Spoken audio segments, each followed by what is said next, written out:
ধর্মের নামে মানুষকে ভুল বুঝিয়ে কত সহজে উস্কানো যায়, ধর্মের লেবাস পরে নিজের সুবিধা মতো কি করে আইন বানানো যায়, ধর্মে একটা মানুষ অন্ধ হলে কেমন হয় চোখে আঙুল দিয়ে দেখিয়েছে এই মুভি হক, যার অর্থ অধিকার। হক নামের একটা মুভি বের হয়েছে বলিউড পাড়ায়, যার কাহিনী কি বলবো, অস্থির, একেবারে চুম্মেশ্বরী যাকে বলে।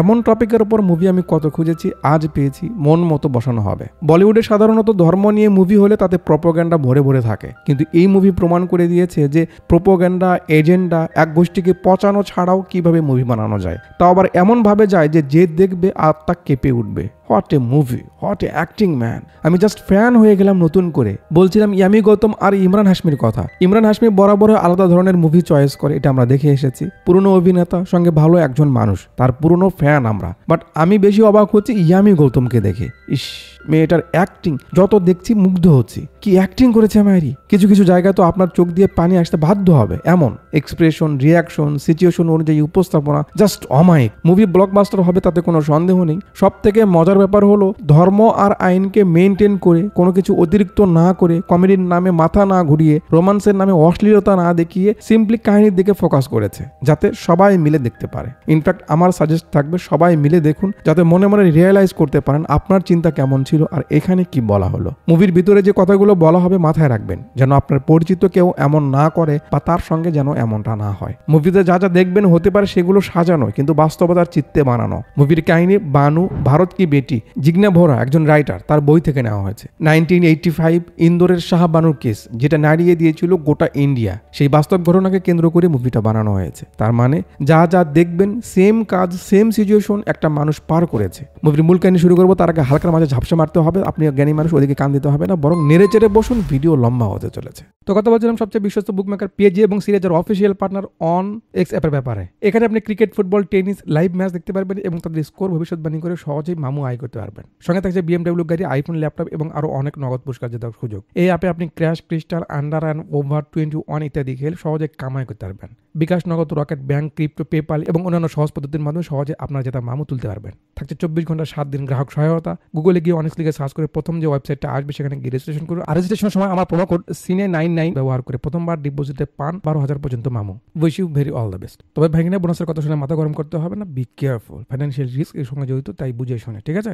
ওয়েল, কথা বলছিলাম 2025-এ মুক্তি পাওয়া court room drama Hindi movie নাম হক এর ব্যাপারে। মুভির সিন শুরু হয় 1985 নিউ দিল্লিতে। ক্যামেরা একটা গাড়ি ফলো করে রেখে পেছনে একজন বলছে, আজ আমাদের সঙ্গে যোগ হতে চলেছে বিশেষ মুখ, যাকে নিয়ে পুরো দেশে তোলপাড় উঠেছে, সাজিয়া বানু। তো বানুজি, আজকাল দেখছি আপনি কালো ড্রেস পরে থাকেন। বানু বলে, কালো কাপড়ের দাগ কম দেখা যায় তাই। কথা বলতে বলতে একটু পর দুইটা মহিলা রুমে ঢোকে। পত্রিকার কাটিং দেখিয়ে এন্ট্রি করায় মুভির female lead character Yami Gautam, অর্থাৎ এতক্ষণ যে বানুকে নিয়ে কথা হলো সেই সাজিয়া বানুর। বিগত 10 বছর ধরে সে কোর্টে মুসলিম মহিলাদের অধিকার নিয়ে লড়াই করছে, যে লড়াই পুরো দেশ অ্যাড হয়েছে। তার হাজবেন্ড, যাকে সে নিজের থেকে বেশি ভালোবাসতো, সেই ভালোবাসা থেকে শুরু হয়েছে লড়াইটা, যেটা 4 দেয়ালের মাঝে ছিল সেটা সমাজের হয়ে গেল, তারপর দেশের হয়ে গেল, সেখান থেকে ধর্মের হয়ে গেল। সাজিয়া যে লড়াইটা তার জন্য লড়তে শুরু করেছিল, কি সেই লড়াই, তার পেছনের কাহিনী কি, কেন সে তোলপাড়, কেন তার পেছনে ধর্ম, আইন উঠে পড়ে লেগেছে, সেসব বিস্তারিত জানতে তাকে ইন্টারভিউ আনা হয়েছে। সাজিয়া বলে, যারা আমাকে আলাদা করে দেখছে তাদের বলি, আমি শুধু সাজিয়া বানু,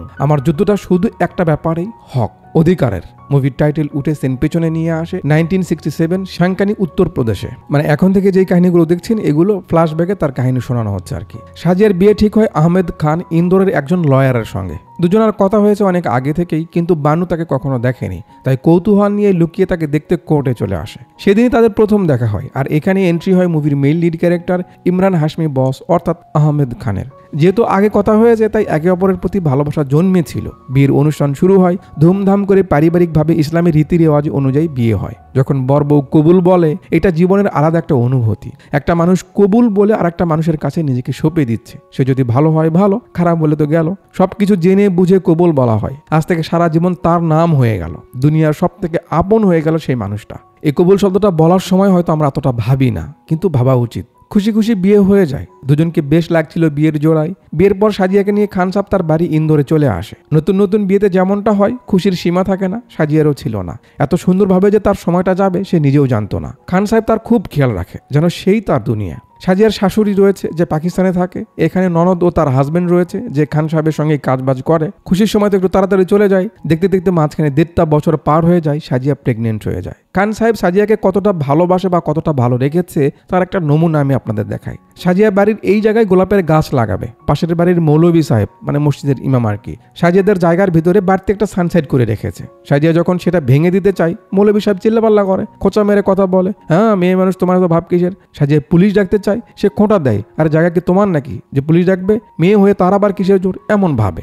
এটা যখন সাজিয়া খান সাহেবকে বলে দেয়, খান সাহেব পরের দিন মৌলভীর সামনে বলে, আপনি ঠিকই বলেছেন মৌলভী সাহেব, জায়গা তার নয়, তাহলে সে কেন পুলিশ ডাকবে, কি করে সে এত বড় সাহস পায়, খুব অন্যায় করেছে, এই জন্য ওই জায়গা আমি আমার বেগমের নামে করে দিয়েছি বলে দলিল সাজিয়াকে দেয়। সে তো অবাক। খান সাহেব বলে, বেগম এরপর থেকে যদি সে একটু গলা উঁচু করে কথা বলে, আপনি পুলিশ কেন পুরো আর্মির ফোর্স নিয়ে আসবেন, সেই অধিকার আপনাকে দেওয়া হলো। ব্যাস, একটা মেয়ের তার জীবনে আর কি চাওয়ার আছে যদি হাজবেন্ড এতটা কেয়ারিং হয়। 1.5 বছরের মাথায় তাদের প্রথম সন্তান হয় কামরান।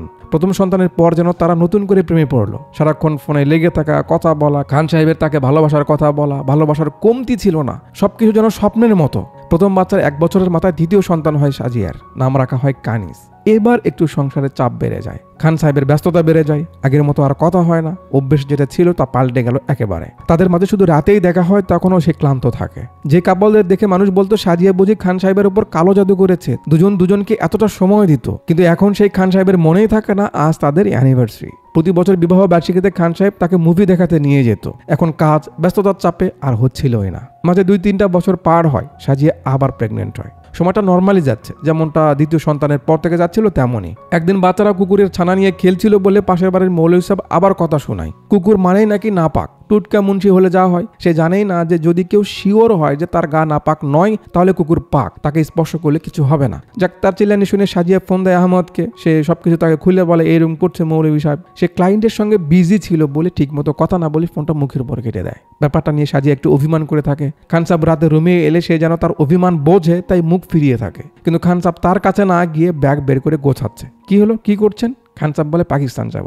ভোলা মেয়ে সাজিয়া বলে, আরে আমি একটু অভিমান করেছি তাই বলে আপনাকে পাকিস্তান যেতে হবে? খান সাহেব বলে, বেগম তুমি কি গাধা নাকি, জমাজমি নিয়ে একটু ঝামেলা হয়েছে, মা টেলিফোন করেছে, আমি তাই যাচ্ছি। সাজিয়া ব্যস্ত হয়ে যাচ্ছে, তার এই অবস্থা, সে চলে যাচ্ছে, তাকে ছাড়া সে থাকবে কি করে? আহমদ বলে, 2-3 সপ্তাহ লাগবে, কাজ শেষ করে সে চলে আসবে, কোনো সমস্যা নেই। সকালবেলা বাইশাই দিয়ে সে চলে যায়। সাজিয়া খান সাহেবকে মিস করতে করতে সময় পার করে, তাকে ছাড়া তো সে এত বছর থাকেনি, এই জন্য থাকতে খুব কষ্ট হচ্ছে। এতটা অস্থির হয়ে যায় যে তাকে নিয়ে সারাক্ষণ ভাবতেই থাকে, সারাক্ষণ ফোন চেক করে কল আসে কিনা। সে কল করার চেষ্টা করে কিন্তু কথা হয় না। 3 সপ্তাহ পার হলে একদিন কথা হয়। আহমেদ জানায় তার আসতে আরো কিছুদিন লেট হবে। না ভালো মন্দ কথা আছে, না সাজিয়ার পুরো কথা শোনে, ফোনটা রেখে দেয়। সাজিয়ার মনটা একটু খারাপ হয়। আরে একটা মানুষ এত বছর ধরে ভালোবেসে আসছে, সে হুট করে পাল্টে গেলে কেমন লাগবে? কাজের হয়তো চাপ, কোনো ব্যাপারে হয়তো প্যারায় আছে ভেবে চুপ থাকে। সময় যেতে যেতে 3 মাস চলে যায়। 3 মাস পর সে ফেরে, আর যেদিন ফিরে সেদিন যেন সাজিয়া আসমান ফিরে পায়। এসব কি খান সাহেব, 3 মাস পর মনে পড়লো আমার কথা? আমার তো জানটাই বের হয়ে যেত। কি ব্যাপার, এত ব্যাগ বেগমের জন্য নাকি? মনে হচ্ছে পুরো পাকিস্তান তুলে এনেছেন। আহমদ বলে, বেগম একটু কথা ছিল তোমার সঙ্গে। কি কথা? ওদিকে কথাটা শুরু হোক, এদিকে ক্যামেরা গাড়ির আশপাশে লোকজনের ভিড় দেখিয়ে গাড়ির ভিতরে যখন দেখায়, আমরা দেখি এক দিদি ভিতরে বসা। কে সে? আহমদ আরেকটা বিয়ে করে এনেছে, তার নাম সায়রা। হলো, বলুন এখন কেমন লাগবে? সাজিয়ার কেমন রিয়াক্ট করা উচিত এটা জানার পর বলুন। আমরা ছেলেরা উপর থেকে এটা বুঝবো না, যে মেয়ের সঙ্গে এমনটা হয়েছে সে বুঝবে। সাজিয়ার যেন পায়ের নিচ থেকে মাটি সরে গেছে। সে বিশ্বাসই করতে পারছে না তাকে এতটা ভালোবাসার মানুষ নতুন আরেকটা মানুষ এনেছে। আহমদকে জিজ্ঞাসা, সত্যি কি আপনি বিয়ে করেছেন? তার শাশুড়ি তেল মারছে, আরে বেটি ওর তো করতে চাইনি, আমি জোর করেছি। মেয়েটা খুব দুঃখী, হাজবেন্ড নেশা করতো, মারধর করতো, খুব কষ্টে ছিল, কয়েক মাস আগে মারা গেছে, তাই ওকে আমরা বাধ্য করেছি। ও তো সবের কাজ করেছে। সাজিয়া সেদিকে কান না দিয়ে আবার জিগাই, আপনি সত্যি বিয়ে করেছেন আরেকটা মেয়েকে? শাশুড়ি আবার বলে, আরে এতে এত অবাক হওয়ার কি আছে, কতজনই তো করেছে, অনেকেই ভালো আছে, ছোট বোনের মতো থাকবে, কিছু কি আর ভাগ করতে হচ্ছে নাকি? সাজিয়া এবার ব্লাস্ট হয়ে যায়, কি শুরু করেছেন আপনি? সে আমার স্বামী, আমি তাকে বলবো না? আমার অনুমতি ছাড়া সে আরেকটা মেয়েকে বিয়ে করে এনেছে, আর আমি চুপচাপ সেটা মেনে নেব? তার তো ভিতরটা ফেটে যাচ্ছে। সাজিয়ার এমন রাগারাগি দেখে ছাগল কিছু না বলে রাগ করে চলে যায়। সাজিয়ার যেন শ্বাস নিতে কষ্ট হচ্ছে, সে ভাবতে পারছে না এটা কি হলো। তার ননদ না কাজের মহিলা, সে বুঝাচ্ছে যা হবার হয়েছে, খিটপিট করো না। বড় বউরা নাকি সবসময় বেশি কথা বলে, বেশি পেঁচায়, এই জন্য জামাইরা কিন্তু ছোট বউয়ের কাছে যায়। তুমি কুল থাকো। কেমনে থাকবে কুল? এটা কি কুল থাকার সিচুয়েশন? সে হাজবেন্ড কোনো বানানা নয় যে অর্ধেক করে ভাগ করে খাবে। যাক, সাইরাকে বাগানের পাশে ছোট রুমে থাকতে দেওয়া হয়। ও হ্যাঁ, এনার আসল নাম জানেন না? ভারতিকা সিং। তো নতুন বউ যেহেতু এসেছে, মানুষের তো একটা আগ্রহ থাকে দেখার জন্য, তো পাশের বাড়ির মৌলভী সাহেব দেখতে আসে, কথাবার্তা হয়। সে আবার নতুন বউয়ের জন্য গিফটও নিয়ে এসেছে। সাজিয়া শুধু দেখছে কাণ্ড কারখানা। ঘুমানোর সময় আহমদ সাজিয়ার কাছেই আসে, বোঝানোর চেষ্টা করে বিয়েটা অন্যরকম পরিবেশে হয়েছে, মেয়েটা সম্পর্কে তাদের কাজিন হয়, হাজবেন্ড ভালো ছিল না, কম বয়সে বিয়ে হয়েছিল, 2 মাস আগে হাজবেন্ডটা মারা গেছে, তোমার দেখাশোনা করবে, ওখানে থাকবে, এটা সেটা আবল তাবল তাকে বুঝায়। সাজিয়ার মুচকি হাসি দেখে মনে হচ্ছে সে বোধহয় খান সাহেবকে মাফ করে দিল। দিবেই তো, যারা ভালোবাসে তারা ভালোবাসার মানুষকে ভরসা করে, সো তার কথা কেন বিশ্বাস করবে না। সেই রাত পার হয়। পরের দিন শাশুড়ি সায়রাকে কিচেনে নিয়ে আসে সাজিয়ার হেল্প করতে। সায়রা ভালো মতো জিজ্ঞেস করে, আপা আমি হেল্প করব? সাজিয়া আলু ছিলতে দেয়। সে তখনও সায়রাকে দেখেনি, তাই একটু ফুসকি পেরে দেখে। খাবার খাওয়ার সময় সাজিয়া আহমদকে খাবার উঠিয়ে দিচ্ছিল। সায়রা একটা তরকারি নিয়ে আসে। সে ভেবেছে সে হয়তো এই পাশ থেকে উঠিয়ে দেবে, কিন্তু সাজিয়া বাটিটা তার হাত থেকে নিয়ে সে উঠিয়ে দেয়। সায়রা লক্ষ্য করে কিন্তু কিছু বলে না। তার শাশুড়ি আহমদের পাশে সিটে তাকে বসতে বলে। সে বসবে, সাজিয়া দাঁড়িয়ে দাঁড়িয়ে খাওয়াবে তা তো হয় না। সেও এই সাইডে এসে খেতে বসে। সেদিন পার হয়। পরের দিন কাপড় নেড়ে দিচ্ছিল। সায়রা ছাদে এসে বলে, আপা কিছু পর্দা, বালিশের কাভার আর কাপড় লাগতো। সাজিয়া বলে, ঠিক আছে, কাল আমি তোমার সঙ্গে বাজারে গিয়ে কিনে দিবনি। কাজের মেয়েটা বলে, দিদি আপনাকে কেন যেতে হবে? মানে তারও তাকে পছন্দ নয়। সাজিয়া বলে, থাক না, মেয়েটা অনেক কষ্ট সহ্য করেছে হয়তো। খান সাহেব আমার খেয়াল রাখার জন্য তাকে নিয়ে এসেছে। সে কত ভাবে আমায় নিয়ে, দেখেছেন? আহারে বোকা মেয়ে, দুনিয়া কি এমনি চলে? যাক, পরের দিন সায়রাকে নিয়ে সে মার্কেটে যায়। চাদর দেখছিল। সায়রা যেটা পছন্দ করে সাজিয়া সেটা না নিয়ে তার পছন্দটা নিয়ে দেয়। তারপর আতরের দোকানে গিয়ে সায়রা যেটা পছন্দ করে সেটা না নিয়ে অন্যটা নেয়। আবার আন্ডার গার্মেন্টস নিতে এসেও তেমনটাই করে। সায়রা রেগে যায়। সাজিয়া জিগায়, কি হলো, তুমি এমন করলে কেন? সায়রা এবার ঝটকা দেয়, আপা আপনি কি করছেন আমি বুঝতেছি না। আমি যা যা পছন্দ করছি আপনি তার উল্টোটা নিয়ে দিচ্ছেন। আহমদ কেমন কালার পছন্দ করে আপনি জানেন না? কি আতর নিয়ে দিচ্ছিলেন আমায়? চাচি খালারা যেটা ইউজ করে তেমন। ও কেমন সেন্ট পছন্দ করে আমি জানি না? আর কি ব্রা নিয়ে দিচ্ছিলেন? ও কটন পছন্দ করে না, আপনি জানেন না সেটা? সাজিয়া তো অবাক, এই মেয়ে কি বলে এসব? এসব কি করে জানলো? সায়রা বলে, ও ওয়েট, আপনি আবার আমায় খয়রাতে পাওয়া মেয়ে মনে করছেন না তো? আপনার সেবা যত্ন করার জন্য আহমদ আমায় নিয়ে এসেছে, এমন কি বলেছে কিছু? সাজিয়া মাথা নাড়ায় না। সায়রা বলে, আহমদ আমাকে ভালোবাসতো, হুট করে আমার বিয়ে অন্যজনের সঙ্গে হয়ে যায়, ও রাগ করে আপনাকে বিয়ে করে। এই জন্য তো আমার মেয়ের মরার খবর পেয়েও সঙ্গে সঙ্গে চলে গেছে আমার কাছে। হতে পারেন আপনি প্রথম বউ, কিন্তু আমি তার প্রথম মহাব্বত। বলেন এখন কি বলবেন? ভরসা আছে? সাজিয়া আর কি বলবে, তার তো বিশ্বাসই হচ্ছে না একটা মানুষ এতটা লুকিয়ে কিভাবে ভালোবাসতে পারে। চুপচাপ বাসায় ফেরে। রাতে দাঁড়াকে ধরে, আপনি আগে থেকে ওকে চিনতেন না? ও আপনার ব্যাপারে সব জানে কি করে? এমনকি নিচের পছন্দ? ছেলে রেগে যায়। ভানু চুপ করো, আবল তাবল বলো না। সত্যি কথায় মিয়া বেজার। সাজিয়া বলে, বিয়ের এত বছরে এই প্রথম আপনি আমার নাম ধরে ডাকলেন কেন? বেগম এত তাড়াতাড়ি বানু হয়ে গেল? এসব কথার উত্তর কি দিবে? রাত হয়েছে, শুয়ে পড়ো, তোমার ফালতু কথা শোনার সময় আমার নেই বলে বের হয়ে যায়। সাজিয়ার কেমন লাগছে কাকে বুঝাবে? রাত গভীর হয়ে গেল, সে আসছে না কেন? চেক করার জন্য সায়রার রুমের সামনে গিয়ে কান পাতে, যা উচিত ছিল না সে সেটা শুনতে পায়। দুজনের রঙ্গলীলার আওয়াজ আসছে, হাসি খুশিতে বাসর হচ্ছে। যে মানুষ অন্য একটা মেয়ের দিকে তাকালে তার বুকের ভিতরে নড়ে ওঠে, সেই মানুষ আজ অন্য একটা মেয়েকে নিয়ে বাসর করছে। বউ কিছু করতে বা বলতে পারছে না। এর থেকে বড় কষ্ট একটা মেয়ের আর কি হতে পারে? আমরা ছেলেরা এটা কখনো বুঝবো না। আমাদের বউ অন্য কারো হাত ধরলে আমাদের লেট জ্বলে, কিন্তু আমরা অন্য মেয়ের সঙ্গে যা ইচ্ছে করতে পারবো, বউ কিছু বলা যাবে না। এভাবেই পার হয়ে যায় 1 বছর। সবাই বলে চুপ থাক, ধৈর্য ধর। সে ধৈর্য ধরেই আছে। কোথাও ঘুরতে গেলে যে মানুষটা ছায়ার মতো আগে পিছে থাকতো, সে 3টা বাচ্চা ধরে দিয়ে নতুন বউ নিয়ে আগে আগে হাঁটছে। বউ বাচ্চার কোনো খেয়াল নাই, নতুন বউয়ের মজা নিচ্ছে। বেচারি চেয়ে চেয়ে জাস্ট দেখে যাচ্ছে, কিছু করার নেই। সময় যাচ্ছে, দূরত্ব বাড়ছে, মানুষের সঙ্গে জিনিসও বদলে যাচ্ছে। যে মানুষটা বাড়ির বাহিরে ছিল সে ভিতর দখল করছে, আর যে মানুষটা মনের ভিতরে ছিল সে মন থেকে বের হয়ে যাচ্ছে। দেখতে দেখতে আবার বছর পার হয়ে সাজিয়ার বিবাহ বার্ষিকী আসে। সকাল সকাল সাজিয়া একটু সাজুগুজু করে খাবার নিয়ে আহমদের অফিসের জন্য বের হয়ে যাবে। সায়রা বলে, আবা অফিসে যাচ্ছেন? আজ আমাদের ডক্টরের কাছে যাওয়ার কথা ছিল, ওনাকে একটু বললেন। যাওয়ার আগেই বাধা। যাক, অনেক আশা ভরসা নিয়ে খুশি হয়ে অফিসে যায়। খাবার অফিসের সহকারীকে দেয়, ভাই আজ আমাদের বিবাহ বার্ষিকী, এটা সবাইকে দিয়ে দিন বলে ভিতরে যায়। আহমদ ক্লায়েন্টের সঙ্গে ছিল। কি ব্যাপার তুমি? সাজিয়া খুব খুশি হয়ে বলে, আপনি কি ভুলে গেছেন? আহমদ ক্লায়েন্টদের একটু বাইরে বসতে বলে, কি হয়েছে বলো? সাজিয়া এক্সাইটেড হয়ে বলে, আজ অমুক সিনেমা লাগিয়েছে, আমি টিকিটও নিয়েছি, চলুন। আহমদ বলে, আজ তো ওকে নিয়ে হসপিটালে যেতে হবে, আজ হবে না। সাজিয়া হাসতে হাসতেই বলে, এমনিতেই তো পাই না আপনাকে, আজ তো অন্তত সময় দিন। আহমেদ ইগনোর করার চেষ্টা করে বা তাকে বোঝানোর চেষ্টা করে যে তার অনেক কাজ আছে। সাজিয়া তারপরে পিছু ছাড়ে না, অনুরোধ করতে থাকে, রিকোয়েস্ট করে, প্লিজ চলুন না। সে বুঝতেই চায় না, উল্টো রাগারাগি করতে থাকে। তাকে আর কি করতে হবে? সে কি কোনো কিছুর কমতি রেখেছে? সবার জন্য তো করছে, তারপরেও তাকে প্যারা দিতে হবে কেন? তুমি যাও তো, যাও, বাসায় যাও, আমি আসছি বলে তাকে খানিকটা জোর করেই অফিস থেকে বের করে দিয়ে ক্লায়েন্টদের ভিতরে ঢুকে নেয়। বেচারি সাজিয়ার মনটা এতটা খারাপ হয়, সারা বছর তো ছোট বউকে নিয়েই পড়ে থাকিস, বছরে একটা দিন সময় হলো না তোর তাকে দেওয়ার? হাই রে মানুষ। চোখের পানি মুছতে মুছতে সে বাসায় আসে। আয়নাতে নিজেকে দেখতে থাকে যে তার মাঝে কি কমতি রয়েছে, তার প্রতি সেই মায়া তার কোথায় গেল। আয়নাও যেন অভিমান করে আছে, ভেঙে যায়। আহমেদ কাজ করতে করতে সামনে সাজিয়া আর কামরান মানে তার বড় ছেলের ছবি ছিল, দেখে একটু হয়তো মায়া লাগে। সাজিয়া রাগবাগ করে বাচ্চাদের নিয়ে বাড়ি থেকে বের হয়েও যায়। ওদিকে আহমদ বাসায় আসে ফুলের তোড়া নিয়ে, ডাকছে, বানু। সায়রা এগিয়ে আসে। আপা তো নেই। নেই মানে? সে তো বাচ্চাদের নিয়ে সাংকানি মানে তার বাবার বাড়িতে গেল মনে হচ্ছে। কেন, তোমায় কিছু বলেনি? আহমদের চোখ মুখ দেখে কিছু বুঝতে পারছেন? সে রেগে যাচ্ছে, মানে সে তার সঙ্গে কেমন আচরণ করলো সেটা মনে নেই। তাকে না বলে অভিমান করে মেয়েটা একটু বাপের বাড়ি চলে গেছে, তাই তার রাগ হচ্ছে। সাজিয়া বাচ্চাদের নিয়ে লম্বা পথ পেরিয়ে বাবার বাড়ি আসে। সাজিয়ার বাবা একজন হাফেজ সাহেব, বাচ্চাদের টিউশনি করিয়ে তার বাড়ি চলে। মা রয়েছে, সাজিয়ার কোনো ভাই বোন নেই। পরের দিন সাজিয়ার বাবা আহমদের সঙ্গে কথা বলে। সেও বলেছে মাস 400 টাকা করে পাঠাবে বাচ্চাদের জন্য। সাজিয়া সুন্দর করে জিগায়, বাবা আমার কথা। কাকু চুপ, মানে তার ব্যাপারে আহমদ কিছুই বলেনি। চুপচাপ দিন পার হতে থাকে। এক বাড়িতে কোনো মতো খাবার চলছে, আর এক বাড়িতে কত রকম আইটেম। সাজিয়া হাতের কাজ পারে, সেগুলো করে সময় কাটায়, আর অপেক্ষায় থাকে কখন ফোন আসবে বা চিঠি আসবে, কিন্তু কিছুই আসছে না। কয়েকদিন পর ফোন আসে, কিন্তু আহমদের না, তার শাশুড়ির। কি ব্যাপার, চলে গেছো, আসো না কেন? পুরুষ মানুষ তো একটু ওইরকম করে, ধরে বসে থাকলে হবে? মানে তার ছেলের কোনো দোষ নেই। সাজিয়া সেটাই বলছে যে আম্মা আপনি জানেন না ও কেমন ব্যবহার করেছে আমার সঙ্গে। কই, ওর তো এসব নিয়ে কোনো টেনশন দেখছি না। তাহলে তো একবার অন্তত ফোন করতো বা ক্ষমা চাইতো। এই সেরেছে। কটকটির মতো কথা শোনানোর সুযোগ পেলো। কি, আমার ছেলে তোমার কাছে ক্ষমা চাইবে? ও কি এমন করেছে শুনি যে তোমার কাছে ক্ষমা চাইতে হবে? ঠিক আছে, তোমার আসতে মন চাইলে আসো, না হলে থাকো, বলে ফোনটা রেখে দেয়। সাজিয়া বলল কিভাবে, আর সে ছেলেকে শোনালো কিভাবে? আহমদ তো এমনি নাচানে বুড়ি, তার উপর পড়লো ঢোলের বাড়ি। দাঁত পেছানো দেখে তো বুঝতেই পারছেন তার ইগোতে নিয়েছে সে। সময় চলে যায়, না আহমদ ফোন করে তাকে আসতে বলে, না ক্ষমা চায়। আহমদ যদি একবার তাকে ডাকতো তাহলে কিন্তু সাজিয়া চলে আসতো। সে তো ডাকেই না, উল্টো মাসে মাসে যে বাচ্চাদের 400 টাকা করে দিচ্ছিল সেটাও বন্ধ করে দেয়। নিরুপায় হয়ে কিছুদিন পর সাজিয়া বাবাকে নিয়ে আহমদের বাড়ির উদ্দেশ্যে রওনা দেয়। লম্বা জার্নির পর বাড়িতে আসে। নিজের বাড়িতে নিজেই মেহমানের মতো আসতে হলো তাকে। যাক, সায়রার ডেলিভারি হয়েছে, মেবি মেয়ে সন্তান হয়েছে। কিছুক্ষণ পর ছাগল আসে। তাকে দেখেই সাজিয়ার চোখে মুখে যে একটা ফিল দেখা যায়, কঠিন।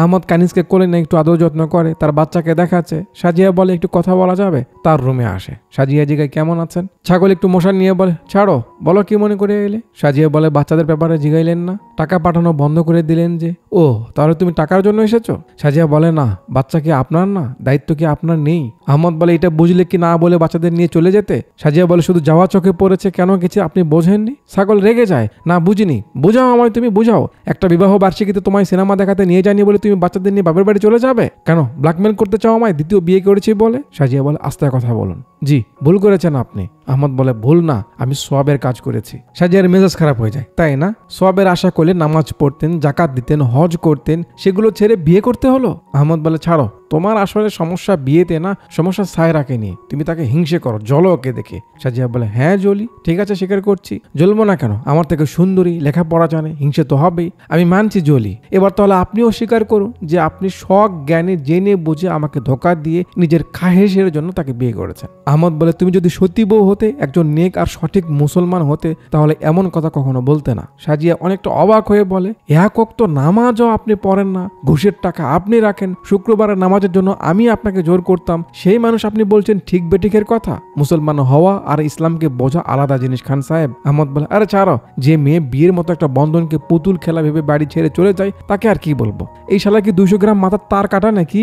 নিজের দোষ ঢাকতে তাকে দোষারোপ করছে। সে বলছে কি এরা এই ছাগল বলছে কি? এমনই হয়, সবসময় মাথায় রাখবেন, যে দোষ করে সে মেন কথার উপর না থেকে টপিক পাল্টে কথার মাথা বের করে নিয়ে তর্ক করবে নিজে জেতার জন্য। মাথায় রাখবেন। সাজিয়া বলে খান সাহেব, যদি আপনি বিয়ের সম্পর্ককে বুঝতেন এভাবে আমায় অপমান করতেন না। আহমদ বলে তো কেন এসেছো আবার অপমানিত হতে? সাজিয়া বলে কারণ আমি যে মা, বাচ্চাদের জন্য এসেছি। মাসে 400 টাকা করে দিতেন, হুট করে বন্ধ করে দিলেন, সেটা নিতে এসেছি। ছাগল কোনো কথা বলে না, মানে সে টাকা দিবে না আর কি। বাবাকে নিয়ে সাজিয়া খালি হাতে বাসায় ফেরে। পরের দিন কাকু কাজীর সঙ্গে কথা বলে, যে বিয়ের মূল হোতা আর কি, তারও একই কথা, বড় ঘর, মেয়েকে বুঝিয়ে সুঝিয়ে পাঠিয়ে দিন, কেন জেদ ধরে আছেন? কাকু বলে কাজী সাহেব, আপনি কি আহমদের সঙ্গে কথা বলবেন নাকি আহমদ আপনার সঙ্গে কথা বলেছে? আমার মেয়ের অনুমতি ছাড়া বিয়ে করে এনেছে, পরে শোনা গেল মেয়েটার সঙ্গে তার সম্পর্ক ছিল। কাকুর কথা শেষ হতে না হতে কাজী সাহেব তার মুখ থেকে কথা কেড়ে নিয়ে বলে আরে হাফেজ সাহেব, কেন পুরনো কথা উঠাচ্ছেন? ওসব দিয়ে কি হবে? আপনি বরং। কাকু বুঝে যায় এই তেল চাটাকে দিয়ে কাজ হবে না, সে তো তারই চামচা। যেহেতু কাকু একজন জাননেওয়ালা মানুষ, একজন হাফেজ সাহেব, ন্যায় অন্যায় বোঝে, তাই সে সাজিয়াকে আহমদের কাছে ফিরে যেতে না বলে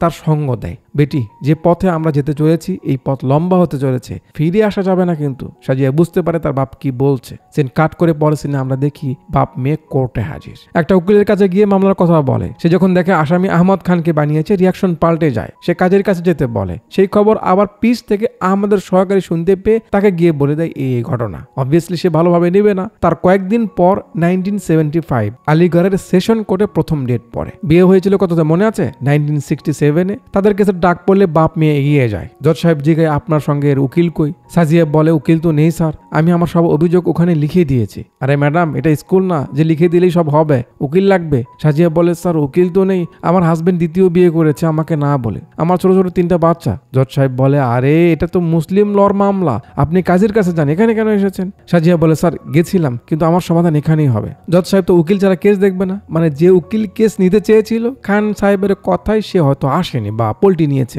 সাজিয়া রিকোয়েস্ট করতে করতে কাঁদতে লাগে, এখন সে উকিল কই পাবে? তার ছোট ছোট 3টা বাচ্চা ছবি বের করে দেয়। জজ সাহেব যেন একবার তাদের দেখে। জজ সাহেব কোনো কিছুতেই ভুলছে না। পাশ থেকে এক আন্টি দাঁড়িয়ে যায়, স্যার সেকশন 125 সিআরপিসির আন্ডারে তার মামলা হবে। বোন তুমি চিন্তা করো না, আমি দেখছি, তুমি শুধু স্যারকে বলো আমি তোমার উকিল। নাম বলে দেয় বেলা জেইন, আসল নাম সেবা চাড্ডা, তার সঙ্গে থাকবে ফারাজ আনসারি। সাজিয়া অনুমতি দেয়, যেহেতু উকিল ফিক্সড হলো তো ডেট দিয়ে সেদিন ছেড়ে দেয়। সাজিয়া বাসায় চলে যায়। ফারাজ বলে এটা কি করছেন আপনি? কাজ হবে নাকি শুধু শুধু মেয়েটাকে ঘোরাবেন? বেলা আন্টি বলে আরে সব কাজ কি টাকার জন্য করতে হবে? চলো দেখা যাক কি হয়। কোর্টে যা ঘটলো সবকিছু তার সহকারী এসে আহমদকে বলে দেয়। শুনে তো সায়রা একটু ভয় পেয়ে যায়। আহমদকে বলে কেন ঝামেলা করছেন, 400 টাকারই তো ব্যাপার, দিয়ে শেষ করুন না। আহমদের রিয়াকশন দেখে আমরা বুঝতে পারছি সে ছাড়বে না, ছাড়ার মতো লোক সে নয়। ব্যাপারটা নিয়ে ভাবে। এর কয়েকদিন পর সাজিয়া কাজ করছিল, তার মা এসে বলে আহমদ নাকি ফোন করেছিল, তাকে যেতে বলেছে। সাজিয়া বেশি কিছু না ভেবে আহমদ যেহেতু ডেকেছে চলে আসে পরের দিন। বাসায় এসে কেউ নেই বলে টিভি পরিষ্কার করছিল। সায়রা আসে, আপা কি করছেন? থাক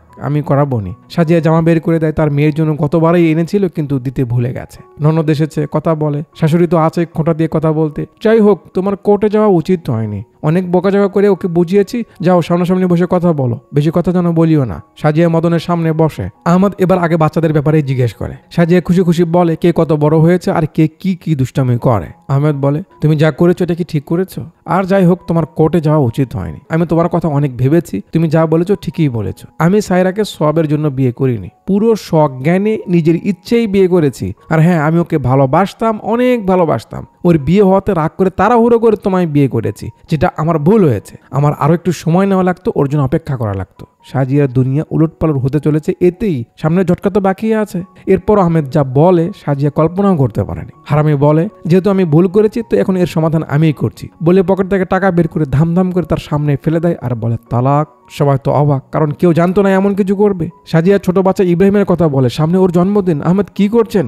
আবার বলে তালাক। তারপর বাকি টাকা ফেলে আবার বলে তালাক। মোহরের 2000 শোধ, 3 তালাক দিয়ে দিল, আজ থেকে তোমার সঙ্গে আমার কোনো সম্পর্ক নেই বলে সে উঠে যায়। সাজিয়া থ মেরে আছে, সবকিছু অন্ধকার হয়ে গেছে তার সামনে। আমাদের মা বোন তার পিছে পিছে যায়, এসব কি? বোন বলে 400 টাকা দেওয়ার চেয়ে তালাক দেওয়া সহজ হলো। আহমেদ বলে আমি ওকে তালাক দিয়েছি, তার মানে ও আমার বউ না, আর বউ না হলে কোর্ট এমনি এই কেস খারিজ করে দিবে বলে তার মতো সে চলে যায়। ভাবুন এবার ওই মেয়েটার কেমন লাগবে? এটা কি ভাষায় বলে বোঝানো যাবে কাউকে? হাত ইটের সঙ্গে শেষরিয়ে চোখের পানি ঝরতে ঝরতে এই বাড়ি থেকে বের হয়ে যায় পোড়া কপালি। জাস্ট ভাবতে পারছে না যে একটা মানুষ কি করে নিমিষের মাঝে এক বসাতে এত বছরের সম্পর্ক শেষ করে দিল। মুভির ইন্টারভেল পয়েন্ট। ইন্টারভেল পর সিন সাজিয়ার বাড়িতেই শুরু হয়। তার লয়ারের সঙ্গে কথা বলছিল। আমাদের বাড়িতে যে কাজের মহিলা ছিল, কাজ করতো, তার হাতে সাজিয়ার সব জিনিসপত্র তারা পাঠিয়ে দিয়েছে। আন্টি বলে এত তাড়াতাড়ি তো শত্রুকেও মানুষ বাড়ি ছাড়া করে না। বানু এতদিন তার সঙ্গে ছিল, ছোট একটা ঝগড়াতে এইসব হয়ে গেল। দুজন জোরাজোরি করে কান্নায় ভেঙে পড়ে। একটা সম্পর্ক শেষ হয়ে গেল না। এর কয়েকদিন পর বেলাজি তার সহকারীকে নিয়ে বানুর কাছে আসে। তালাকের ব্যাপারে আফসোস করে যে হারামি এমন করবে কে জানতো। বানু বলে ওঠে এটাকে তালাকে বেদাত বলে, কোরআনে এটাকে তালাক মানা হয় না। শুনে বেলাজি ধরে, কি তুমি কি বলছো বুঝতে পারছো তো? সাজিয়া বলে এটা ইসলামে জায়েজ নেই, এটা মানুষের বানানো, এভাবে তালাক হয় না, এটাকে তালাকে বেদাত বলে। বেলাজি বলে ঠিক আছে, তাহলে তোমায় আর কিচ্ছু করতে হবে না, বাকিটা আমি দেখে নিচ্ছি, তোমার চিন্তা করা নেই, তুমি ঠিক বলেছো। 3 মাস পর কোর্টের মুখোমুখি হয় আহমেদ।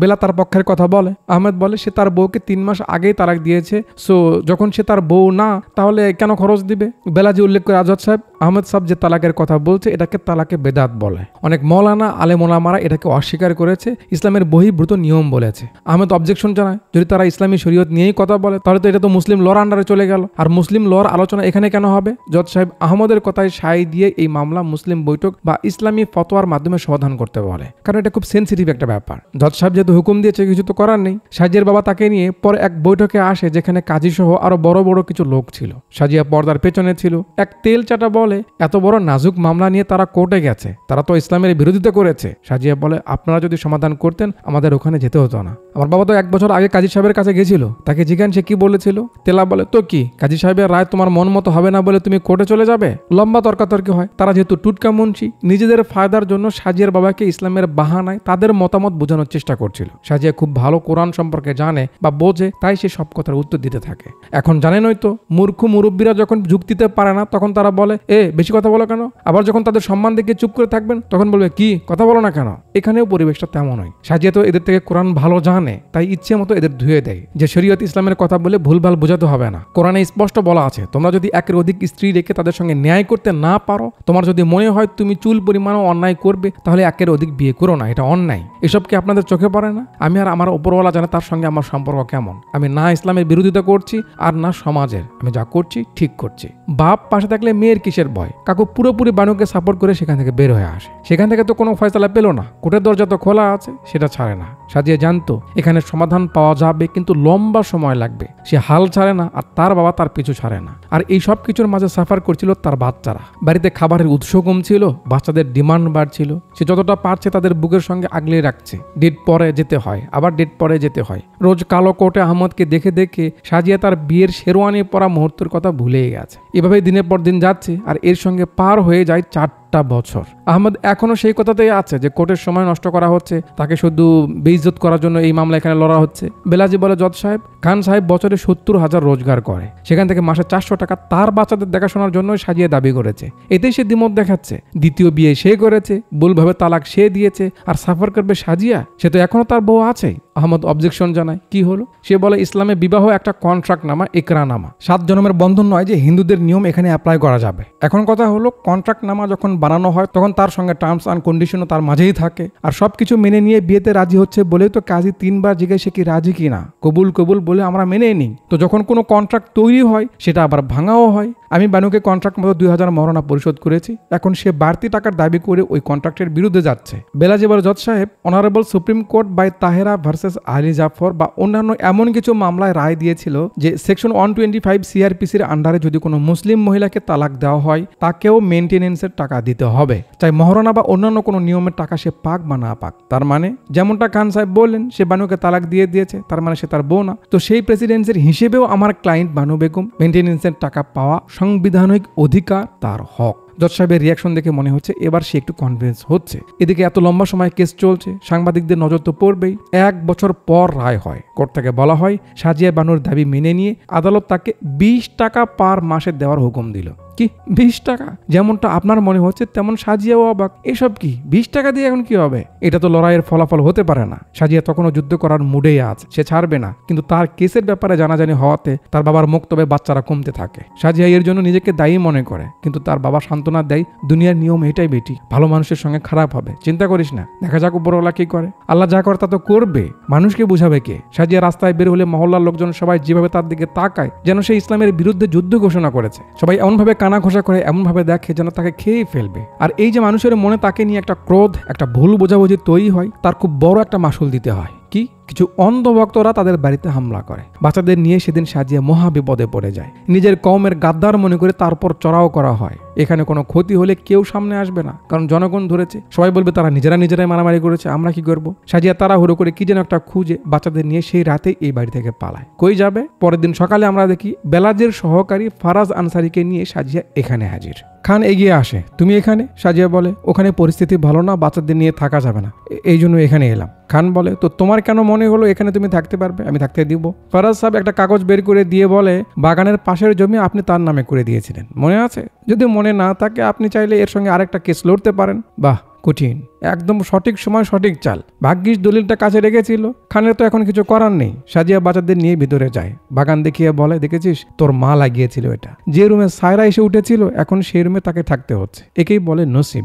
যাক, সায়রা ব্যাপারটা ভালোভাবে হয়তো নেয়নি, তাই কি, ওদের ব্যাপার ওরা দেখুক। এর 2 দিন পর খান সাহেব অফিসে এলে ওই যে বোর্ডের মৌলভীরা ছিল যারা নিজেদের কাঁধে ইসলামের দায়ভার নিয়েছে, তারা খানকে ধরে বসে। সে কি করছে, কেস আদালতে কেন পৌঁছালো, সে কেন জিতে গেল। মানে এরা মূলত ইসলামের নামে মানুষকে কন্ট্রোল বা নিজের হাতে রাখতে চায়। খান বলে, যখন ব্যাপারটা ইগোতে লেগেছে, আমাদের কমকে নিয়ে আমি খেল দেখাচ্ছি। সুপ্রিম কোর্টের যে কেসের উদাহরণ তারা দিচ্ছিল, আমি ব্যাপারটা সেভাবেই দেখছি। বলেছেন আলিগড় হাইকোর্টে শুরু হয় 1982-তে। আগের কেস চললো সেশন কোর্টে, এবার এসেছে হাইকোর্টে। বেলাজি বলছে তার পক্ষ। খান যখন ওই ঘুরে ফিরে শরীয়তের দিকে কথা নিয়ে যেতে লাগে, বেলাজি থামিয়ে দেয়। কারণ যেখানে সেশন কোর্টে প্রমাণ হয়েছে এখানে সেকশন 125-এর ধারা চলবে, তাহলে শরীয়তের কথা বলে তো লাভ হবে না। খানের কথা, বিয়ে একটা কন্ট্রাক্ট, জাস্ট কন্ট্রাক্টটা শেষ হয়েছে, সে তো তার বউ না, তাহলে কেন খরচা দিবে? বেলাজি বলে, যদি বউ না হয়ে থাকে তাহলে যখন তার সম্পর্ক ছিল তখন কি ছিল? বাচ্চাদের ছবি দেখিয়ে বলে, তারা তাহলে কে? সাজিয়া বলছে, যে প্রশ্ন 4 দেয়ালের মাঝে উঠতো সেই প্রশ্ন এখন দুনিয়ার সামনে উঠতে লাগলো। বইয়ের সংজ্ঞা কি, বইয়ের অধিকার কি, প্রসঙ্গ নিয়ে ঘন্টার পর ঘন্টা তর্ক চলতো। অন্য বাচ্চারা স্কুলের রেজাল্ট অনুযায়ী রোল পেত, আমার বাচ্চারা হাইকোর্টের বারান্দায় মাঠে অপেক্ষার প্রহর গুণে নাম্বার পেত। আমাদের সঙ্গে সঙ্গে বাচ্চাদের জীবনটাও কোর্টেই কাটছিল। সময় যাচ্ছে, এক ডেটে খান সাহেবের সহকারী এসে ফারাজ কাকাকে বলে তাকে নাকি খান সাহেব ডেকেছে। বেলাজি একটু অবাক হয়। ফারাজ এলে খান সাহেব এ কথা সে কথা তাকে তার অফিসে জয়েন করতে বলে, মোটা অঙ্কের একটা স্যালারিতে। ফারাজ বলে, কি আমাকে কিনতে চাইছেন? এখন আন্দাজ করুন সে কি বলতে পারে। আর কি বলবে? আরে মিয়া, নিজের কমের বিরুদ্ধে যে মহিলা কেস লড়ছে আপনি তার সঙ্গ দিচ্ছেন? ইসলাম কি এটা বলেছে? বেলাজি তো আপনার ঘাড়ে বন্দুক রেখে চালাচ্ছে মিয়া, দেখুন ভেবে দেখুন কি করবেন, বলে লেটার তাকে দিয়ে চলে যায়। মানে ইসলামের বাহানা দিয়ে তাকে সে কিনতে চাইছিল আর কি। কোর্ট শুরু হয়। দুই পক্ষের মতামত। আহমদ বলে সে মোহরের টাকা শোধ করেছে, এখন আবার এসব কি? বেলাজি বলে, জজ সাহেব, মোহরের কম্পেয়ার তো অ্যালুমিনের সঙ্গে করলে হবে না, মোহরের হিসেবটাই আলাদা, সেটা বিয়ের সময় বউকে শোধ করে দিতে হয়, কিন্তু মেয়েরা চায় না, সেটা ভিন্ন কথা। মোহরের ব্যাপারটা অনেকটা স্ত্রীধনের মতো। দুম করে খান বলে ওঠে, স্ত্রীধন মানে ডাউরি? বেলাজি অবাক। খান সাহেব কি বলছেন বুঝতেছেন তো? মানে সে টপিক ছেড়ে অন্যদিকে টেনে নিয়ে যাচ্ছে, মোহরের কথাকে সে যৌতুকের সঙ্গে টেনে নিচ্ছে। জজ সাহেবও বলে, খান সাহেব টপিকে ফিরেন, কই যাচ্ছেন আপনি? বেলাজি বুঝতে পারছে না হুট করে খান সাহেবের কি হলো, সে এমন কেন করছে, কেমন যেন একটা করছে। যাক, সেদিন কোর্ট শেষ হলে সাজিয়ে বাইরে বেলাজির অপেক্ষা করছিল। খান এসে বলে, সাধুবাদ, তুমি এখানেও জিততে চলেছ, মামলা যেন উঠিয়ে নিও না, বলে চলে যায়। বেলাজি এলে সাজিয়ে বলে, সে এমন কেন বললো? বেলাজিও বোঝে না, কি জানি। দেখতে দেখতে বছর পার হয়ে 1982-তে রায় হয়। হাইকোর্ট সাজিয়ার মাসিক খরচা 20 টাকা থেকে 180 টাকা করে দেয়। কোর্ট শেষ করে বেলাজি খান সাহেবের কাছে মিষ্টি নিয়ে যায়। খান বলে, কি কেস জিতে কাটা খায়ে লবণ দিতে এসেছেন? এখানে বেলাজি ছোট্ট একটা টুইস্ট ধরিয়ে দেয়। বেলাজি বলে, আমিও সেটাই ভাবছি খান সাহেব, আপনি এত সহজে হার মেনে নিলেন কি করে? যে মানুষ ইগোর জন্য মামলা লড়তে পারে তার ঘাটা কি আসলে কাটা নাকি ফাটা? পরে বুঝলাম আপনি তো কেস ইচ্ছে করে হারলেন, কারণ আমি বারবার সুপ্রিম কোর্টের পূর্বের রায় সামনে আনছিলাম, যার বিপরীতে আপনার কাছে কোনো কিছু বলার ছিল না। সুপ্রিম কোর্টের রায় একমাত্র সুপ্রিম কোর্টই বদলাতে পারে, এজন্য আপনি ইচ্ছে করে হেরেছেন যাতে এই কেস নিয়ে আপনি সুপ্রিম কোর্টে যেতে পারেন। আপনি ওখানে কেস জিতলে নতুন উদাহরণ তৈরি হবে, তখন আর পূর্বের কেস বাই তাহেরা বা ওইরকম যে কেসগুলো ছিল এসব কেসের রায় আর কেউ কোর্ট করতে পারবে না। বাহ, কি প্ল্যান আপনার! খান সাহেব বলে, গুড, আমি ভেবেছিলাম আপনার বুঝতে একটু সময় লাগবে, বাট আপনি তো ধরে ফেললেন। I am impressed. আপনার কি মনে হয় খোলা মাঠে শরীয়ত নিয়ে মজা করা হবে আর আমরা চেয়ে চেয়ে দেখবো? বেলাজি সুন্দর একটা খোঁচা মারে। খান সাহেব, মজা তো আপনি আপনার বাচ্চাদের সঙ্গে করছেন, শরীয়ত রক্ষা করার দায়িত্ব যেমন আপনার, বাচ্চা আর সাজিয়াকে দেখার দায়িত্বও তো আপনারই ছিল না? বলে মিষ্টির প্যাক উঠিয়ে নিয়ে বলে, আপনি তো আর খাবেন না, সুগার প্রবলেম, বানু আমায় বলেছিল। সিন কয়েকদিন সামনে আসে। খান সাহেব হিরো মুডে বের হচ্ছিল। সায়রা বলে, 180 টাকার জন্য এসব কেন করতে হবে? খান বলে, তোমার কি মনে হয় আমি 180 টাকার জন্য এসব করছি? খান চলে গেলে রেগে মেগে সায়রা সাজিয়ার কাছে আসে। আপা, আপনি কি শুরু করেছেন? আর কি করতে চান আপনি বলুন তো? আপনি বুঝতেছেন না কি হচ্ছে? লোকটাকে আর কত পেরেশান করতে চান? সাজিয়া বলে, সায়রা একটু শান্ত হয়ে কথা বলো। তুমি যখন প্রথমে এই বাড়িতে এলে আমি তোমায় মেনে নিয়েছিলাম, তুমি তো এটা বুঝতে পেরেছিলে নাকি? পরে যখন আমরা মার্কেটে গেলাম, তোমার আর আহমদের ব্যাপারে আমায় কে বললো? আমি কি আগে থেকে জানতাম? কি যেন সেদিন বলেছিলে, খয়রাতে আনা মেয়ে। তুমি সেদিন যদি তার কথা ভেবে চুপ থাকতে, আমার তোমাদের ব্যাপারে না বলতে, আমি কি তাকে এসে কিছু বলতাম? ঘটনা এত দূর যেত? সেদিন তো তার কথা ভাবোনি, আজ কেন মনে পড়ছে? কেন ভাবোনি? কারণ সেদিন তোমার নিজের সম্মানে লেগেছিল, তোমার আত্মসম্মানে আঘাত লেগেছিল, তাই তুমি চুপ থাকতে পারোনি। তার মানে প্রতিটা ব্যক্তিরই নিজের বলে কিছু থাকে, তাহলে আমার কেন রাখা যাবে না? আর তাছাড়া হাইকোর্ট যে অর্ডার দিয়েছে তারপর তো আমি কিছু বলিনি। আমার তো নিজেই খোঁচা মারতে সুপ্রিম কোর্টে যাচ্ছে। সাজিয়ার কথার তো কোনো উত্তর তার কাছে নেই, চুপচাপ থাকে।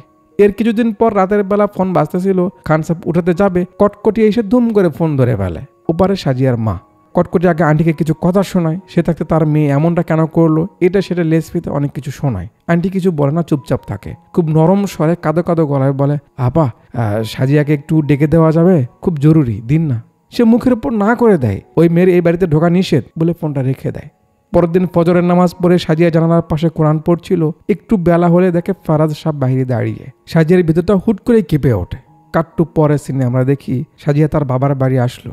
সামনে সাদা কাপড়ে মোড়ানো কাউকে শুয়ে রাখা হয়েছে। মা দৌড়ে গিয়ে সাজিয়াকে জড়িয়ে ধরে কান্নায় ভেঙে পড়ে। বেটি, সাজিয়ার দুনিয়া অন্ধকার হয়ে গেছে, জীবনের সব থেকে বড় খুঁটি চলে গেছে তাকে ছেড়ে। বাবা মারা গেছে, শক খেয়ে এখনো চুপচাপ আছে। জানাজা শেষ, মাটি দিতে নেওয়া হয়, লোকজন নেই। আহমদ আসে, ছোট ছেলে বাবাকে দেখে খুশি, কিন্তু যখন কামরান বাবাকে দেখে বিরক্ত হয়ে সেখান থেকে চলে যায়। গুড, এমনটা দরকার ছিল। মাটি হয়ে যায়, সবাই যে যার মতো চলে যায়। সাজিয়ে বাবার রুমে গিয়ে তার বাবার স্টুডেন্টদের হাজিরা খাতা বের করে দেখে শেষমেশ কতগুলো স্টুডেন্ট তার বাবার মক্তবে পড়তো। দেখে সবার নাম কাটা, মানে শেষমেশ কোনো স্টুডেন্ট ছিলই না। এটা কেন হয়েছে? শুধু তার কারণে, তার একটা বদনাম যে ছড়িয়ে গেছে সেটার কারণে। তার বাবার নিজের হাতে লেখা এতগুলো স্টুডেন্টদের নাম সবগুলো কাটা পড়েছে। খাতাটা বুকের সঙ্গে ধরে এবার সে চিল্লায় ওঠে, বাবা। বাবার তসবি, সবসময় পড়া কোরআন, তার প্রথম পেজে ছোট একটা চিঠি লেখা, বানু তুই সঠিক আছিস বেটা। কান্নায় ভেঙে পড়ে বানু। পৃথিবীর সব থেকে বড় শক্তি, মাথার উপরের বট গাছ, সারা দুনিয়ার বিরুদ্ধে সামনে দাঁড়ানো বাবা নামের কলিজার মানুষটা চলে গেল। একজন সন্তানের জন্য সব থেকে বড় কষ্টকর বাবা মাকে হারানো। আমাদের বেঁচে আছে তাই আমরা বুঝতেছি না, চোখের আড়াল হলে কানের আড়াল হলে বুঝবো। যাক, মাঝে কিছু সময় পার করে বানু স্বাভাবিক হয়ে এখানে ফিরেছে। একদিন বাজারে গেছে সবজি নিতে, ওই যে ছুটকা মুন্সি খান সাহেবের পাশের বাড়ির বানুকে দেখে খোঁচা মেরেই বলে, এমন মেয়ের জন্য মৌলভী সাহেব ঠিক মতো বিদায়ও নিতে পারলো না। ছি, কার মেজাজ ঠিক থাকবে? বানু এগিয়ে এসে মৌলবীর বউকে বলে, আপা, রোজ সে আপনাকে কথা শোনায়, ছোট ছোট ব্যাপারে আপনার গায়ে হাত তোলে, আপনি সহ্য করেন কেন? সে বুঝায় এটা তার অধিকার না। মৌলবী সূরা নিসার আয়াতের কোট করে বলে, কোরআনে নাকি বলা আছে স্বামীদের এমন পাওয়ার আছে। সাজিয়ে রেগে যায়, পায়ের টাকনা অব্দি পায়জামা, মুখে দাঁড়িয়ে আর টুপি মাথা দিলেই কি সে মৌলবী হয়? আরে আপনারা বাজার করার সময় কি এক দোকানে এসে সবকিছু কেনেন, নাকি এখানে ওখানে দেখে শুনে তারপর কেনেন? তাহলে মসজিদের ইমামের বেলায় এসব ফালতু ভেষধারী হুজুরদের কেন রাখেন? কোরআন পড়তে পারা আর বোঝার মাঝে তফাৎ থাকে। আপনার মতো জাহেল লোক এসবের কি বুঝবে? কাকা যায় রেগে, যেহেতু সে ছিল সেখানকার ইমাম, সাজিয়াকে বয়কট করে দেয়। সবাইকে বলে কেউ যেন তার সঙ্গে কথা না বলে, তার কাছে সামান বিক্রি না করে। তারপর থেকে সাজিয়ার সঙ্গে তাই হয়, কেউ তার কাছে সামান বিক্রি করে না। ঘরে যেগুলো ছিল সব শেষ, খাবারের ডালিটা ফাঁকা। ভাবছিল এখন কি করবে। দরজায় নক পড়ে, গিয়ে দেখে দরজার সামনে কেউ অনেকগুলো সবজি রেখে গেছে। সাজিয়ার সামনে তাকালে দেখে সায়রা, মানে সে দিয়ে গেল। একেই বলে কর্মফল। যাক, এর মাঝে সবাই কত রাত চলে আসে। ফারাজ বাচ্চাদের নিয়ে কবর এসে জিয়ারত করে। সেখানে আহমদ এলে তাকে দেখে কামরান তার ছোট ভাইকে নিয়ে সেখান থেকে চলে যায়। ব্যাপারটা খানের একটু মাইন্ডে লাগে। সাজিয়া রুমে আসে, সাজিয়া খাবার রেডি করছিল বাচ্চাদের জন্য। খান এসে সামনে বসে, বলে কামরান এটা করছে, এটা তার কাছে খারাপ লেগেছে। তা তো ঠিক আছে, সেটা ভেবে যে সে একটা পদক্ষেপ নেবে বা ভালো হবে তা না। সে উল্টো ছেলের এমন ব্যবহারের জন্য সাজিয়াকেই দোষী করছে। সে যদি এমন কিছু না করতো, এইসব ঝামেলা না করতো, তাহলে নাকি ছেলে এমনটা হতো না। সাজিয়া আর কি বলবে, কথা বাড়ায় না, শুধু বলে আজকের রাতে আল্লাহ বান্দাদের গুনাহ মাফ করতে বসে থাকে, আপনি আপনারটা মাফ চান, আমারটা আমি দেখে নেব। সেই রাতের সঙ্গে আরো কিছু রাত টেনশন আর চিন্তা ভাবনায় পার করে সকালবেলা পত্রিকার নিউজে তাদের হেডলাইন দিয়ে সিন শুরু করে সুপ্রিম কোর্টে। মানে আজ সুপ্রিম কোর্টে তাদের কেস শুরু হবে। মনের ভিতরে অনেক আশা আর সাহস নিয়ে আল্লাহর উপর ভরসা করে সাজিয়া সুপ্রিম কোর্টে এসেছে। বেলাজি পাশে এসে দাঁড়ায়, চিন্তা কিছু নেই, চলো। কোর্টরুমে ঢোকার আগে দুজন সামনাসামনি হয়। ছাগল দেখি একেবারে গোলাপ লাগিয়ে এসেছে, মানে সেই জিতবে এমন একটা কনফিডেন্স নিয়েই এসেছে আর কি। তার পিছিয়ে পিছিয়ে রয়েছে মুসলিম ল বোর্ডের সব সান্ডার তেল মাখা পান্ডারা। মাঝখানে তো সময় চলে গেছে, তো 1983-তে সুপ্রিম কোর্টের প্রথম হিয়ারিং শুরু হয়। প্রথমে আহমদ কথা বলতে শুরু করে। সে বলছে, জজ সাহেব, এই কেস অ্যালামানের নয়, আর না মিয়া বিবির মাঝখানে কোনো দ্বন্দ্বের। এই কেস হিন্দুস্তানি মুসলমানের পরিচয়ের। এই কেস এখন ইন্ডিয়ান মুসলিমসের কালচারাল আইডেন্টিটির একটা প্রশ্ন হয়ে দাঁড়িয়েছে। ভারতের সংবিধানে আমাদের একটা কথা দেওয়া আছে যে মুসলিম পার্সোনাল ল একটা চুক্তিনামা ইন্ডিয়ান মুসলমান এবং ইন্ডিয়ার মাঝে। তারপরও 30 বছর পর এসে কেন তর্ক চলছে মুসলিম পার্সোনাল ল এবং সেকুলার লর মাঝে? জজ সাহেব, যখন সংবিধান লেখা হচ্ছিল তখন কনস্টিটিউশনাল অ্যাসেম্বলিতে প্রত্যেক এন্ট্রান্স গ্রুপ তাদের আবদার রাখছিল, প্রতিটা মাইনরিটি তাদের আবদার রাখছিল, যেখানে আমরাও আমাদের আবদার রাখি। আমরা বলি বা সেপারেট ইলেকটিভ চাই, পাবলিক অফিসে রিপ্রেজেন্টেশন চাই, আর রিজার্ভেশন চাই। জজ সাহেব, আজ 40 বছর পর যেখানে শিডিউল কাস্টরা রিজার্ভেশন পায়, শিডিউল ট্রাইবসরা পায়, মহিলাদের মাঝেও রিজার্ভেশন রিপ্রেজেন্টেশন আছে, হাজারো প্রোটেক্টিভ গ্রুপ আছে, কমিউনিটি আছে, কিন্তু আমাদের কি আছে? আমরা মুসলমানরা কি পাই? বেলাজি যখন তার কথাগুলোর মানে বুঝতেছে, তার যে রিয়াকশন কঠিন। আহমদ বলছে, তো আমাদের কাছে এসব ফ্যাসিলিটিস নেই কেন? কারণ আমাদের চয়েস করতে হয়েছে সিয়াসত আর শরীয়তের মাঝে। সেই মুসলমান যে এই দেশের মাটির জন্য জান দিয়েছে, কত কি করেছে, পার্টিশনের দায়ভার তো আমাদের সবার উপরে, কিন্তু এর দাগ লাগানো হয় শুধু ওই মুসলমানের গায়ে 40 বছর পর আজও। আমার বাবা, দাদা, আমি, প্রত্যেকটা মুসলমান যারা এদেশে বসবাস করছে, তারা এদেশের প্রতিটা সিদ্ধান্তে সঙ্গ দিয়েছে, মেনে নিয়েছে, কিন্তু এখনো আমাদের লয়ালিটি প্রমাণ করতে হয়। আমাদের জিজ্ঞাসা হয় শরীয়ত আমরা কেন চাই? মুসলমান হয়েছে তো কি হয়েছে? তোমাদের আলাদা ট্রিটমেন্ট করতে হবে কেন? তোমরা একটু অ্যাডজাস্ট করে নাও না। আরে আর কত অ্যাডজাস্ট করব?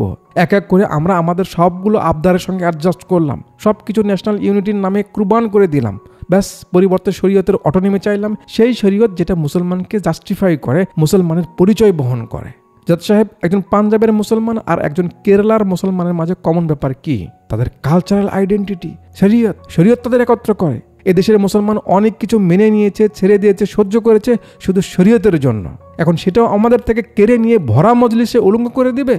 পূর্বের কেস ফজলুম, বাইতাহেরা আর এখন এই বানু, এরা সেকশন 125কে হাতিয়ার বানিয়ে শরীয়তকে মাথার উপর নিয়ে সেকুলারিজমের নামে আমাদের সঙ্গে ওয়াদা খেলাফি করছে, আমাদের নাকে খড় দেওয়াচ্ছে, আমাদের মুসলিমদের আওকাত দেখাচ্ছে। জজ সাহেব, এই কেস আমাদের ধর্মের পরিচয়ের, আমাদের সেলফ রেসপেক্টের। সাজিয়া বানু যে 5 ওয়াক্ত নামাজ পড়ে, সে খুব ভালো করেই জানে যে শরীয়তে কেউ কখনো বেসাহারা অসহায় থাকে না। তাদের হেল্প করার জন্য ওয়াকফ বোর্ড রয়েছে, যারা হাজারো মানুষকে সহযোগিতা করছে। সেসব না দেখে সে কেস এত দূর নিয়ে এসেছে। কি রয়েছে এই কেসে? যে মেয়ে বিয়ের মতো সম্পর্ককে পুতুল খেলা মনে করে বাড়ি ছেড়ে চলে যায়, নিজের খরচের টাকা দাবি করতে মামলা করে, সে আবার কেস নিয়ে সুপ্রিম কোর্টে আসে। এই কেস তো লোয়ার কোর্টে গ্রহণ করা উচিতই ছিল না, মামলা সুপ্রিম কোর্ট অবধি তো আসাই উচিত ছিল না। এটা খুব সেনসিটিভ ব্যাপার আমাদের জন্য। জজ সাহেব, সেশন কোর্ট হাইকোর্ট রায় দিয়ে সংবিধানে দেওয়া মুসলমানদের কথার বরখেলাপ করেছে। সেই বরখেলাপের ন্যায় পেতে আমরা এখন এখানে এসেছি। আশা করছি সুপ্রিম কোর্ট আমাদের ন্যায় পাইয়ে দেবে। ধন্যবাদ স্যার, বলে সে বসে যায়। ওরে বাপরে, এই যে এতক্ষণ বকবকানি করলো, তার মানে বুঝতে পেরেছেন তো? মানে সে ঘুরিয়ে ফিরে তার পার্সোনাল মামলাকে শরীয়তের সঙ্গে মিশিয়ে পুরো দেশের মুসলমানকে অ্যাড করলো। এখন তো জজ সাহেব রায় শোনানোর আগে পুরো দেশের মুসলমানদের কথা ভাবতে হবে। রায় যদি বিপক্ষে যায়, মুসলমানরা যদি খেপে যায়, তাহলে প্রবলেম হবে না? এসব ভেবে তো জজ সাহেব রায় বানাবে। এমন লম্বা একটা প্ল্যান করে সে বয়ান ঝাড়লো। বুঝতে পেরেছেন? সেদিনের মতো কোর্ট শেষ হয়। বের হয়ে ফারাজ চিল্লাচ্ছে, এই কেস টিকবে না, ও জিতে যাবে, আমাদের কাছে ওর তর্কের কোনো উত্তর নেই। ওর কথা শুনেছিলেন? এক মুহূর্তের জন্য আমার তো মনে হচ্ছিল সে ঠিকই বলেছে। যদি আমার এমনটা মনে হতে পারে, ভাবুন জজরা কি ভাবছে। সে যেহেতু কিছু বুঝতে পারছে না তাদের কথা, তার মনে সে আছে। পরের দিন বিকেলে খান সাহেব বেশ খুশি খুশি মনে হচ্ছে। খুশি তো হবে, সুপ্রিম কোর্টে সে যে বয়ানটা দিয়েছে, কেস সেই জিতবে তার ভরসা হয়ে গেছে। সায়রা চা এনে বলে, সে যাই করুক যাই বলুক না কেন, আমার কাছে বানুই সঠিক মনে হচ্ছে। তার খেয়ে পরে তার সামনে বানুর প্রশংসা করছে, ছেলে তো রাগ হবেই। রুম থেকে বের হয়ে যায়। ক্যামেরা দুজনকে একটু ফলো করে যার যার অবস্থান দেখিয়ে আবার বছর পার করে 84তে পরের কোর্টটা বসে। এবার বাদী পক্ষের বলার পালা। আগের বার তো খান সাহেব বলেছে না, বেরাজে বলে, স্যার আমার পক্ষ থেকে ক্লায়েন্ট নিজে তার বয়ান পেশ করতে চায়। ঠিক আছে, কোনো সমস্যা নেই। সাজিয়া দাঁড়িয়ে যায়। আইনের সর্বোচ্চ জায়গা এটা। এতগুলো মানুষ কি বলে ডাকতে হবে সে জানে না, তাই একটু নার্ভাস।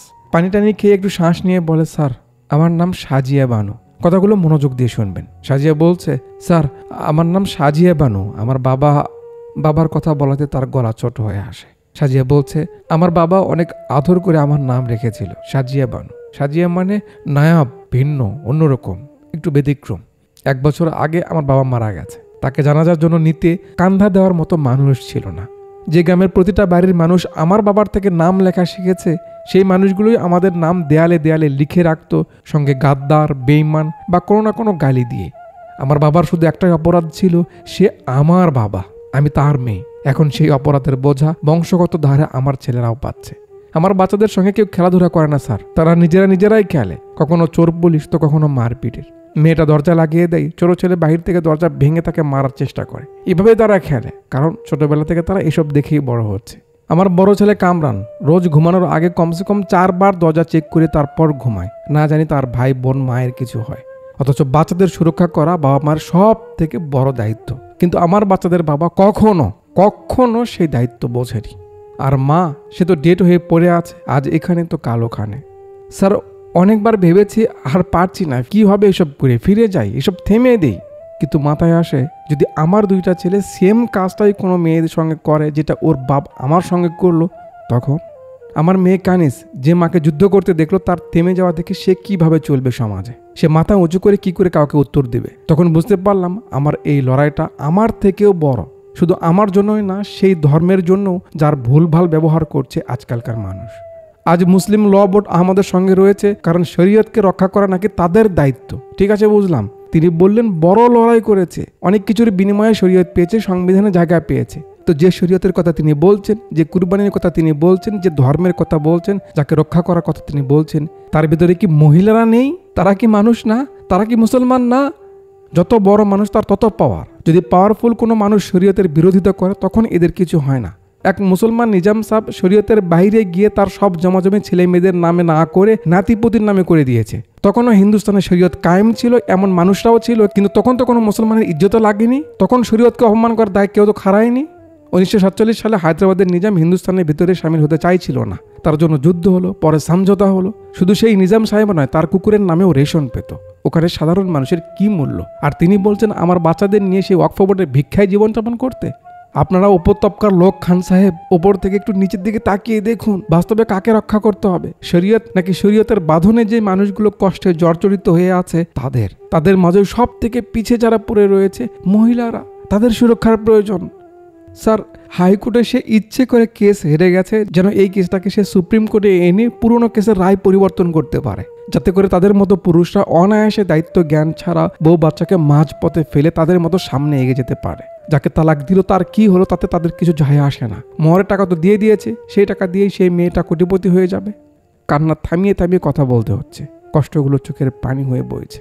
একটু শান্ত হয়ে বলে, স্যার 17 বছর আগে আহমদ আমায় বিয়ে করেছিল, আমি তার সংসার করলাম, বাচ্চার মা হলাম, দীর্ঘ 9 বছর জাস্ট তার ভালোর কথা ভেবে তাকে খুশি করে গেলাম।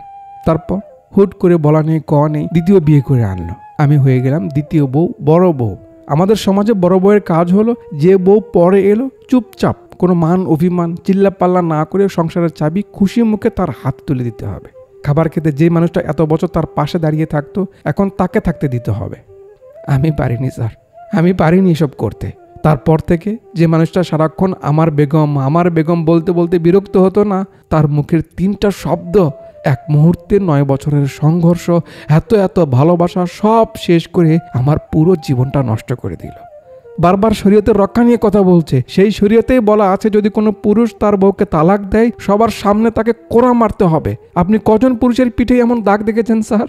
অথচ প্রতিনিয়ত দেখা যায় স্বামীর হাতের মার খেয়ে কোনো মেয়ের হাত ফেটে গেছে, ঠোঁট কেটে গেছে, অন্যায়ভাবে বাড়ি থেকে মেয়েকে বের করে দেওয়া হয়েছে, রাস্তায় কত অসহায় মহিলারা ঘুরছে, তাদের মাঝে কতজন এমন পুরুষকে আপনি দেখেছেন? আমরা কি মুসলমান না?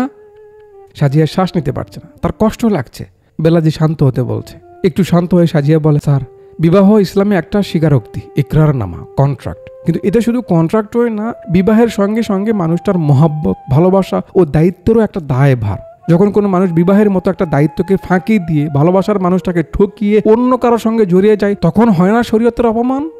জজ সাহেব, আমি বেশি পড়াশোনা জানি না, আইনের ব্যাপারে আর কি জানবো, কিন্তু এত বছর ধরে কোর্টের চক্কর কাটতে কাটতে এতটুকু তো অবশ্যই বুঝে গেছি যে কোরআনে যেমনটা বলা আছে আমাদের সংবিধানেও তেমনটাই বলা আছে। যারা এটা মানতে চায় না তারা নিজেদের ফায়দার জন্য দুটোকে আলাদা করে দেখতে চায়। সাজিয়া কোরআনের একটা আয়াত ও তার অর্থ বলে বোঝায় যে যেমনটা সংবিধানে বলা আছে কোরআনেও তেমনই বলা আছে। স্যার, আমাদের বারবার জিজ্ঞেস করা হয় আমরা হিন্দুস্তানি নাকি মুসলমান। আরে আমরা বেটি, মা, বোন, বউ ছিলাম, বিধবা হতে চলেছি, এতগুলোর পরিচয় নিয়েই তো এতদিন আমাদের ইউজ করা হলো, তো এখন এসে কেন একটা পরিচয়ে বাধা হচ্ছে যে আমি মুসলমান? মুসলমান। আমি শুধু মুসলমান মেয়ে না, আমি হিন্দুস্তানের মুসলমান মেয়ে, এই মাটিতে জন্মেছি, এই মাটিতে খেলে বড় হয়েছি। এই জন্য আজ এখানে এমন সাহস নিয়ে মাথা উঁচু করে ন্যায় বিচারের দাবি জানাচ্ছি যে আদালত আমাকেও সেভাবেই দেখুক যেভাবে বাকি হিন্দুস্তানিদের দেখে। উফ ম্যান, কি অ্যাক্টিং! এই অ্যাক্টিং, এটাই ছিল মুভির বেস্ট। পুরো কোর্ট স্তব্ধ, কোনো সাউন্ড নেই, সবার মাথা কাজ করা, চিন্তা ভাবনা করা বন্ধ করে দিয়েছে, শুধু সাজিয়ার নাক টানা আর চোখের পানি মোছার আওয়াজ শোনা যাচ্ছে। গলা ছোট করে সাজিয়া আবার বলে, জজ সাহেব, আমার বাবা খুব আদর করে আমার নাম রেখেছিল সাজিয়া।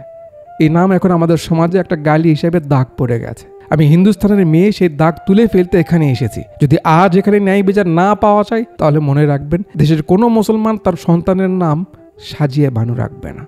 মুখটা বন্ধ, কিন্তু চোখের পানি টপ টপ করে করে পড়ছে। পেছনে বিশাল মিশ্রার সং। পুরো কোর্টের মানুষ যেন বাক শক্তি হারিয়ে ফেলেছে, কোনো আওয়াজ নেই। ক্যামেরা আস্তে আস্তে কোর্ট থেকে বের হতে হতে স্ক্রিন কালো করে দিয়ে 1985 মামলার রায়ের দিনে শুরু করে। জজ সাহেব জানায়, দুই পক্ষের মতামত দলিল শোনার পর মুসলিম ল আর সেকশন 125 আবার খতিয়ে পূর্বের কেসগুলো স্টাডি করে article 44 uniform civil code, obviously এখানে লক্ষণীয়। ইসলামিক লর সব থেকে বড় অথরিটি কোরআন, যেখানেও একই কথা বলা আছে, সুতরাং শরীয়তের বাহানা দিয়ে লাভ হবে না। মুসলিম পার্সোনাল ল আর সেকশন 125 এর মাঝে কোনো কনফ্লিক্ট নেই। সুতরাং এই আদালত হাইকোর্টের রায় বহাল রেখে সাজিয়া বানুকে মেইনটেনেন্সের টাকা দেওয়ার অনুমতি দিল, মানে রায় সাজিয়ার পক্ষে। এতক্ষণে যেন সাজিয়া শান্তির শ্বাস নিল। দীর্ঘ সময়ের যুদ্ধে বিজয়ী হলো। খুশি বলুন, কষ্ট বলুন, চোখের পানি তো আসার মুহূর্তই এটা।